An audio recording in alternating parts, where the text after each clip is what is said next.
we're talking up the Buckeyes. We got Kevin Noon on the line from Buckeye Grove, joining us last night for the first time on our Ohio State Live that we invite you to join us each and every Wednesday night at 9 o'clock Eastern Time. Kevin, how you doing today? Doing great. Thanks for having me on. Absolutely.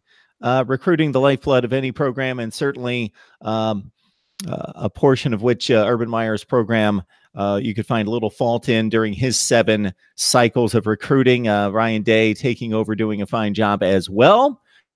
The offers are being thrown around the country by programs left and right. What is the latest?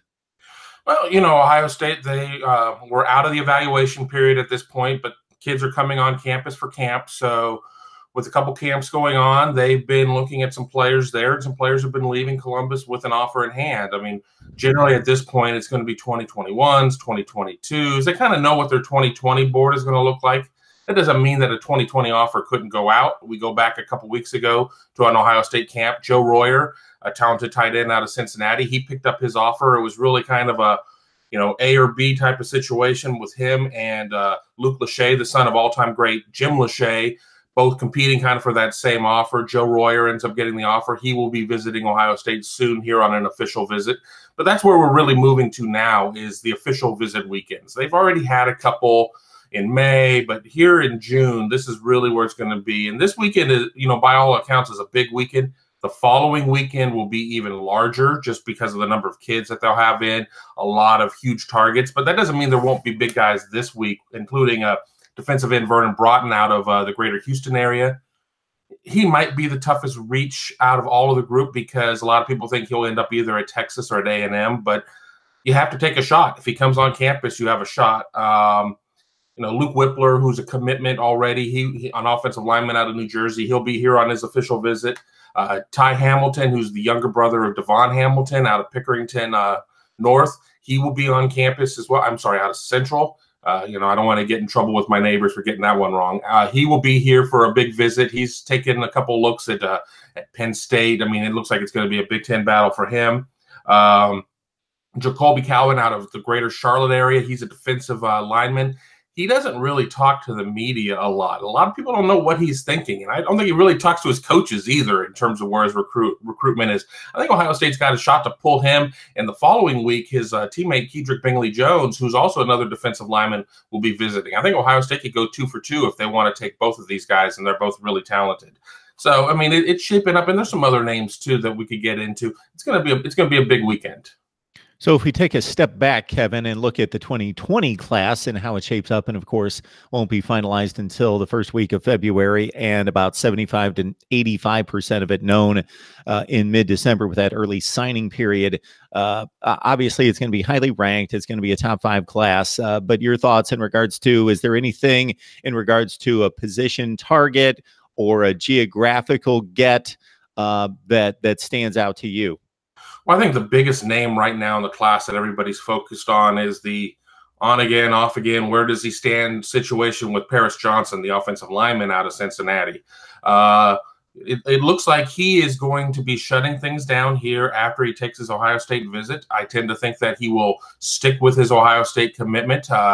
When Urban Meyer left and there was, you know, the uncertainty in the program, he decided to look around a little bit. It certainly has created a lot of indigestion, not only for Ohio State fans, but Ohio State coaches as well. You don't like to see a 5-star, you know, top defensive player or offensive player visit anywhere, especially SEC schools. I mean, I'm not insinuating anything, but you just, you know, you don't want to see that. So if he can shut it down here in a couple weeks, start recruiting again for Ohio State, that's going to be a big deal. One other thing of note is of Ohio State's entire recruiting class at this point, of everybody who's committed, only one player on defense, safety cornerback Legend Cavazos out of IMG Academy in Bradenton, Florida. They really need to hammer the defensive side. I think when we get to the end of this month, especially once we get to the end of July, that defensive class will be much more in shape with guys like Court Williams and Clark Phillips and some of these guys who I think will come on board here in the next couple of weeks.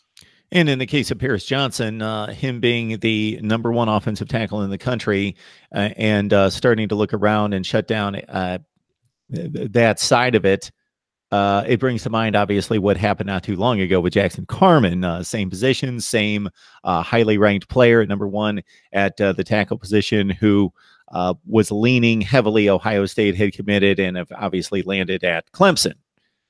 Right. You can't go 0 for 2 in that type of situation. That Jackson Carmen.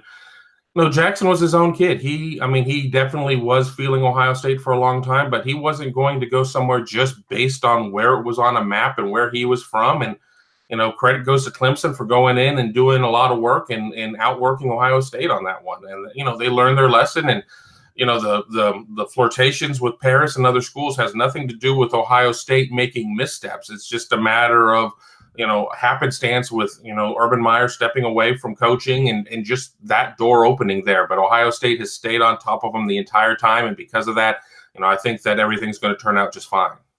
And unless the connections are extremely strong for a particular player based on their fandom growing up or their family lineage and connections to a particular program, we're talking about the elite of the elite. We're talking about the best players. They can go anywhere.